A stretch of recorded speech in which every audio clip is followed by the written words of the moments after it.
जय चामुंडा माता की। आज मैं आयोडा हूँ जोधपुर किले माते और जोधपुर मंडोर रो बहुत प्राचीन इतिहास है। तो थोने आज अटारी पूरी जानकारी देव। अटे कुण राज करियो, हेंगो पहला किलो कुण बनायो, पछे किनो आक्रमण होयो, कितना मंदिर खंडित होया। अटे बहुत सारे मंदिरों रा अवशेष पड़िया है, बहुत मूर्तियां पड़ी है। तो अटू हमारे साथ एक बना सा जुड़ियोड़ा है, वे अपन ने पूरी जानकारी दी।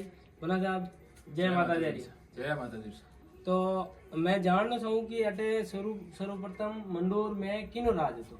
सबों पहला सा इन्हें प्राचीन नाम हो मांडव्यपुर। मांडव्य।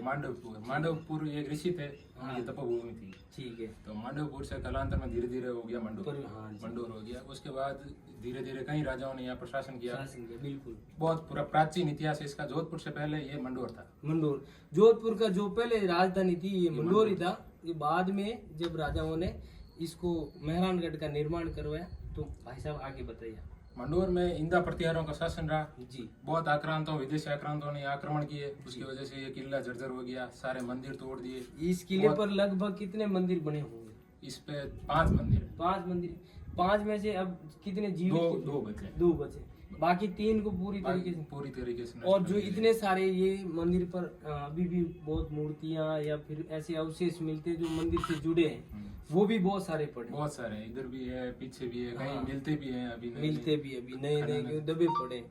और जैसे अभी यहाँ जो उसके बाद राठौड़ों का राज हुआ, फिर आगे की स्थिति बताइए। वो क्या हुआ, पहले मुगलों ने यहाँ पर अटैक किया। हाँ बिल्कुल। वहाँ से जब इंदा प्रतिहारों को लगा कि राठौड़ वर्चस्व में आ रहे हैं मारवाड़ में। ठीक है। तो मारवाड़ में राठौड़ों का वर्चस्व होने के कारण राव चुंडा जी को इंदा प्रतिहारों ने अपनी बेटी की शादी करवा के ये जो मंडोर किला था ये उनको दहेज में बिल्कुल। उसके बाद राठौड़ों का शासन रहा यहाँ पर। राठौड़, हाँ, राव चुंडा जी ने शासन किया। राव चुंडा जी के बाद उनके पुत्र थे राव कान्हा जी।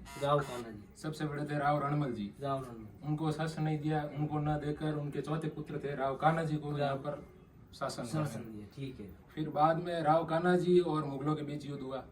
उनके बीच में राव कान्हा जी की वीरगति प्राप्त हुए। उसके बाद क्या हुआ कि कोई राजा था नहीं। अच्छा। तो राजा बनने के लिए सबसे पहले थे राव रणमल जी। हाँ जी।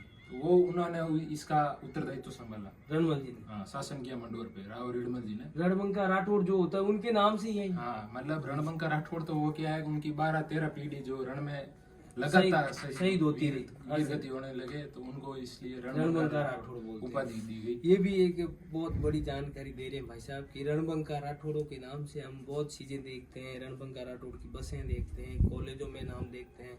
ऐसी बहुत सारी चीजें हमें मिलती है जिन पर लिखा होता है रणबंका राठौड़। जैसे वीर दुर्गादास राठौड़, उनके बारे में भी बहुत कुछ लिखा हुआ है। तो ये भाई साहब ने हमें बता दिया कि 13 पीढ़ी जो 18-20 साल की उम्र में ही शहीद हो जाते थे, वीर गति को प्राप्त हो जाते थे, इस देश को सनातन धर्म को बचाने के लिए शहीद हो जाते थे। तो उसके बाद क्या हुआ, राव रणमल जी ने यहाँ पर शासन किया जी। तो वो क्या है, उनकी राव रणमल जी की एक बुआ थी, वो बना रखे थे वहाँ मेवाड़ में।